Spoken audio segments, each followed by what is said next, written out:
All right, morning, guys. Ohio gozaimasu. Sorry, I need my coffee. So welcome to another episode of Bakasuri. I'm Frank. Sorry for sounding like crap and drinking coffee. It is 2:20 in the morning. So today we are headed to a Japanese charter. We're going out there. We are going to be hitting up the casting game. I'm trying to take in as much fluids as I can right now. Today's temperature is going to be 92. That's raining and humidity. So for all my Florida friends, you know what I'm talking about. I'm super pumped. We're going out for the first time on a charter called In-Boat or In-Fishing, something like that. Sorry, I'm going to hit the road here. I'm going to all the 24-hour grocery stores and what companies are open 24 hours. Most companies, convenience stores, sorry. Company is the Japanese word for it. Anyways, most of the stores are 24 hours, but because I live in the boonies, aka the backcountry, aka now I can't even say suburban because I live in those areas. They're not 24 hours, most of them are, but if you get towards the bigger roads here, they are 24, so I'm checking some of those out. But right now I'm looking for like 2-liter, the big bottles. I got one, but I'm specifically looking for one that's frozen. So, because I didn't bring a personal cooler, so I can just sit that throughout the day. Maybe throw that between my crotch. But yeah, I have all my protective wear on. I got my wife beater on right now, but I have my UV shirt and UV gloves because I'm about to get torched. We are heading out of port at 4 a.m.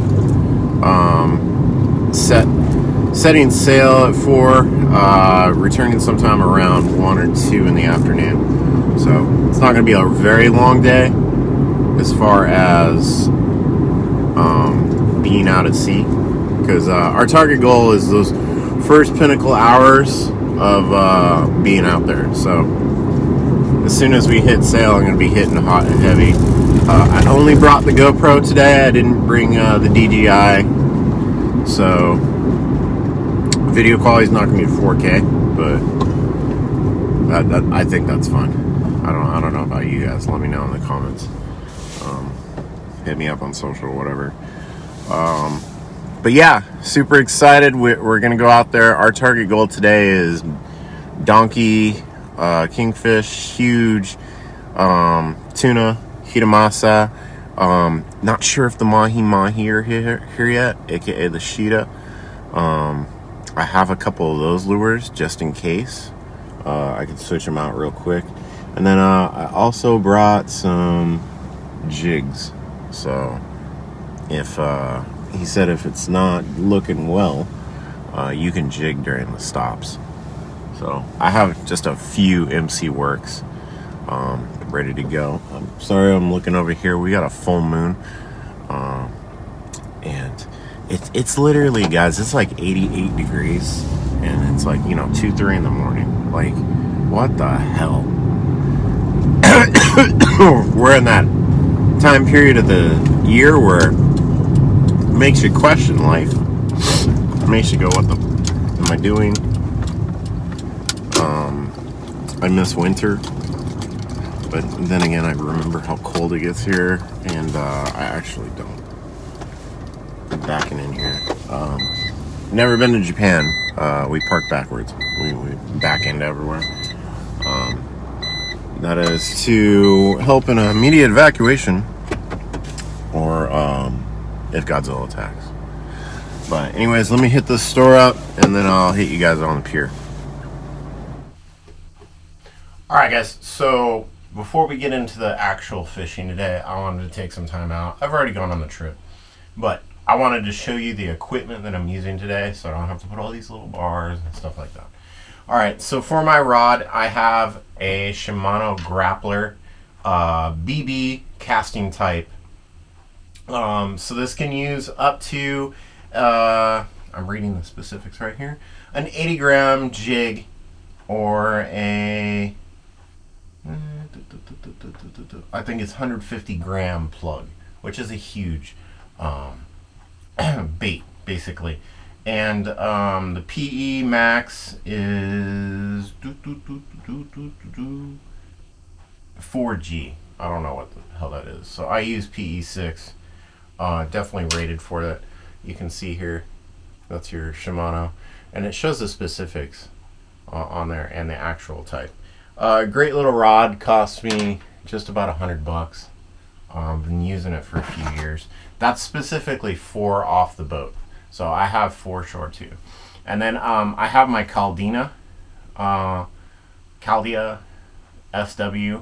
This is the 14,000 series high speed. It's a sealed bearing, so it's pretty loud, but this is great. This is what I've been using for shore, for casting and whatnot, and it's great.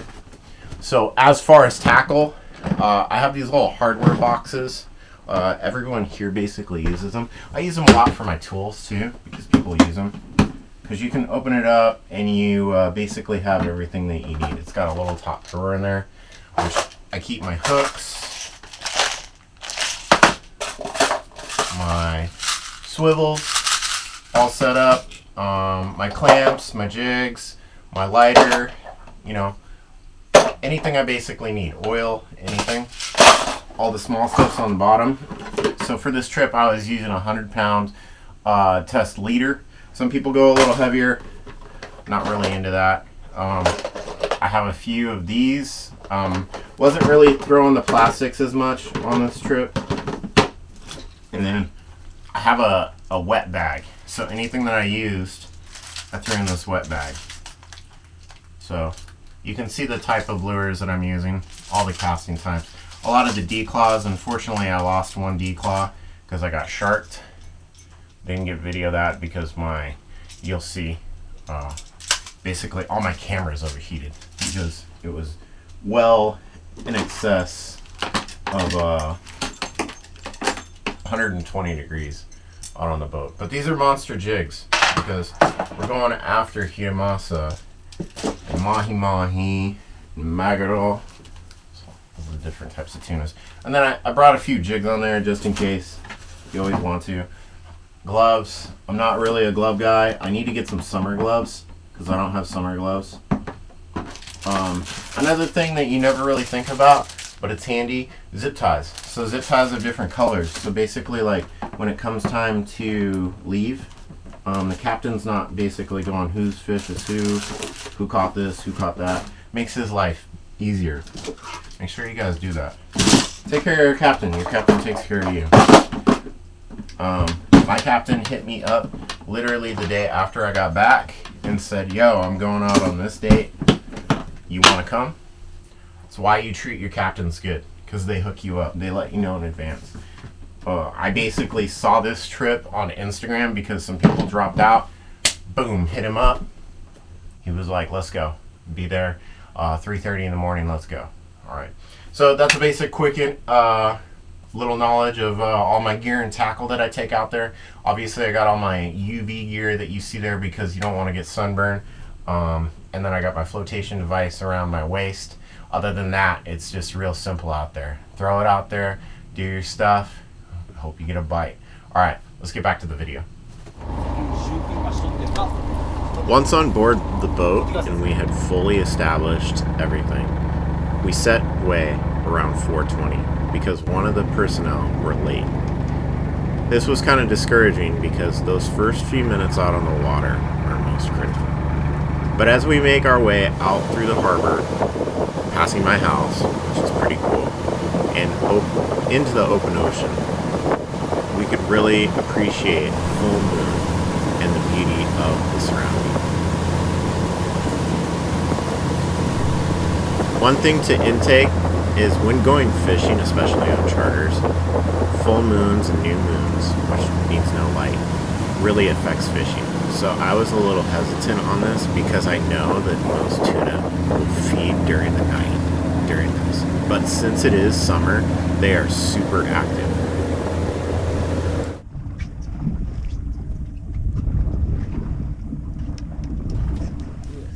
So once we came up to our first location, we got right to it. That's why it's so important to have your equipment ready to go, everything established.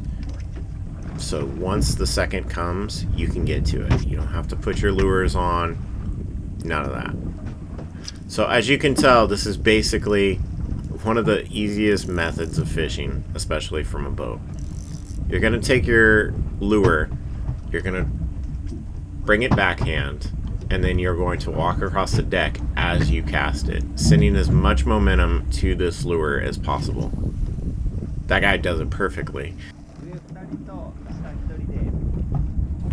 The method of working the lure is one long stroke, or a short stroke if you're trying to get erratic action, and then reeling in the loose line. Keeping your line tight is very critical because if you get a hit from something, it's going to be only for a second if they don't swallow the entire lure.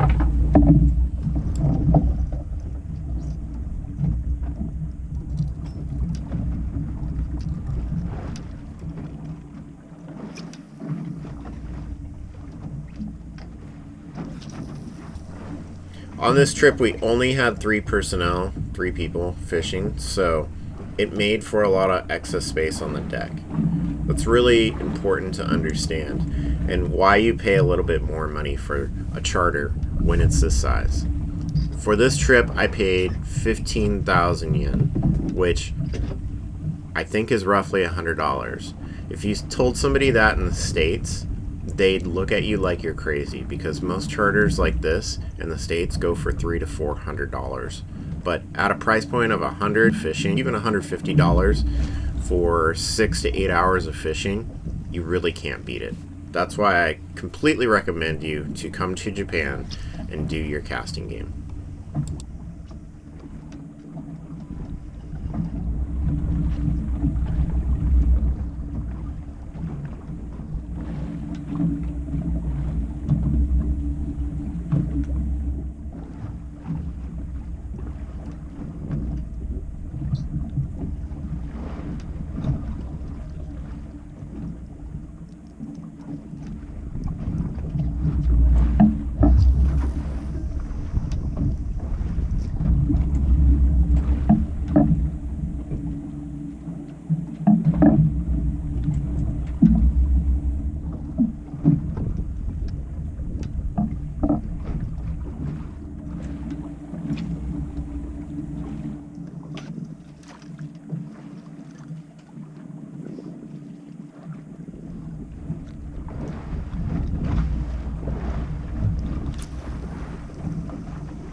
The other thing I wanted to talk about, so if you can see the first fisherman closest to the camera, he's wearing a UV face guard. Obviously, first thing in the morning, you're not going to be really worried about it, but as the day progresses, UV protection is so important. So the shirt I'm wearing is from Team Daiwa, and it has a hood. I draw the hood over to protect myself, but I can draw the hood over to protect my ears and my face. It's super critical to be making sure you're reapplying your sunscreen and taking care of yourself out there. As you can tell, all of us have leggings of UV protection and are wearing, I guess you could call it sweat wicking material, but it's crucial because the temperatures out on these boats can get well over 100 during July and August. Even though sometimes it's raining, it still maintains the heat.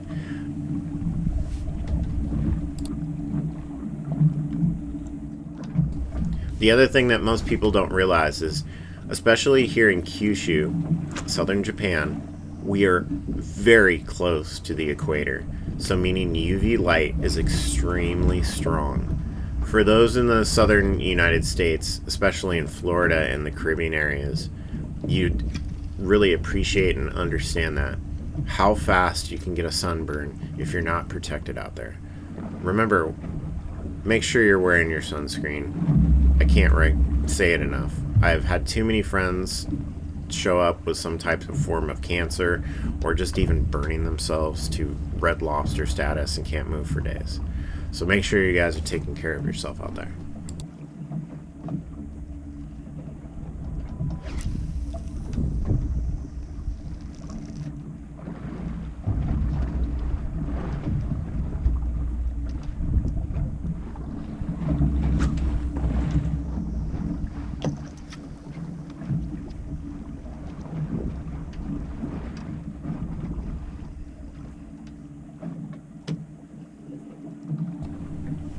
At this first location, we only had a couple chases, no actual hits. It was a little discouraging because I thought right at the get-go we were going to get something, but as the day went on, the fishing got a little bit better.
This first and second spot that we came fishing to was located on the southern end of Gerardo. Now, if you've been watching this channel for a minute, you realize that a lot of these places that I'm going to today, I've been going in my kayak. That's why it's so funny to me that people travel here, will pay a charter just to come fishing, because these two guys that I'm fishing are not from my area. The guy in white is from Osaka, and the other one is from the other side of Kyushu. But I've been coming here for years now in my kayak. It's just, the location that I'm in right now, it's like an hour and a half paddle to. But it just shows you how great the fishing is in this area. The captain was gracious enough to let us know the depth and how the mapping worked. So the location that we're at right now is right about 40 to 60 meters deep, and it rushes up to 20 meters, forcing a lot of bait fish up and putting pressure on game fish like hiramasa, mahi-mahi, which is shirada, and other game fish to come up from the depth and attack those bait fish. That's why this is a great location for casting, because you're making a lot of noise on the surface for those predators to come after.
So as we wrapped up on our first location, we were going to head on the western side of Hirado, in between Goto Island and Hirado.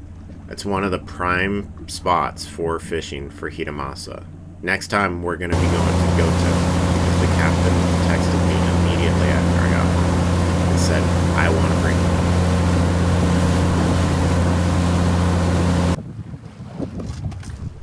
As soon as we stopped at our next location, we were immediately attacked by a school of Shida, mahi-mahi. I was able to hook one, but not able to net it, unfortunately.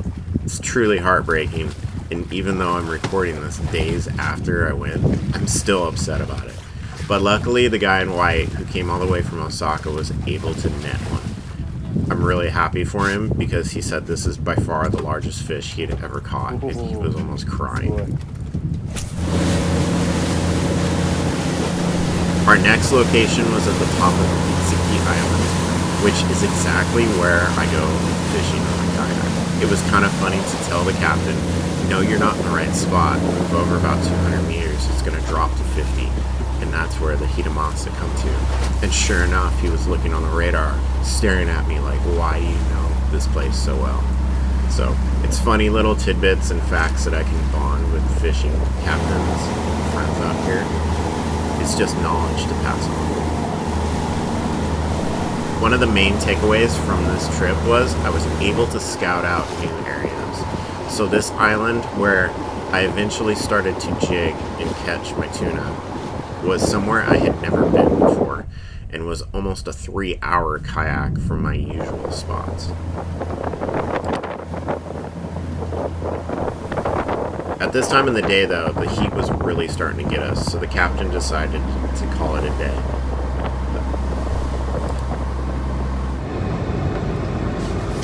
Hey guys, so we just got off the boat, loaded all the fish. I'll come in. It's like an extreme tide because it's full moon-ish. Yeah, it's full moon. Full moon was a day ago. But anyways, I barely got off the boat. You know, super low tide, and for whatever reason he didn't have a ladder. It's a little weird, but anyways, I wound up catching, of course I got no footage of it because literally all 3 cameras that I had overheated, like almost melted. I wound up catching 5 Buddha. None were Hitamasa size. I kept 2. I had one Shida mahi-mahi, and it got off the hook, which I'm absolutely devastated. I'll show you the picture here somewhere on the screen of the mahi-mahi the other guy got, which he didn't even keep. He just threw it back in the water, which was weird. I told him like seconds later, I was like, I would have ate that. And he just started laughing because he's like, oh yeah, well, Japanese don't eat. I was like, what the fuck? Yeah, they do. Anyways, and then I got sharked.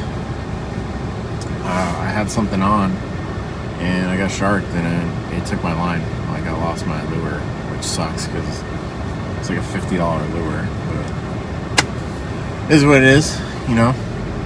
It's that season. But yeah, sharing the photos of the fish that I'm bringing home. I'm gonna sashimi them up. I'm gonna bring them to work. I'm gonna vacuum bag them and give them to some people. But thank you guys for watching this week's episode. I hope you learned a little bit about casting on boats because that's what we did today. Even though I was jigging sometimes. But yeah, if you guys are interested in this topic and want me to go out again or attempt to try and film again, please let me know. Because, you know, I can definitely do that. I enjoy it. Alright guys, I will catch you next week.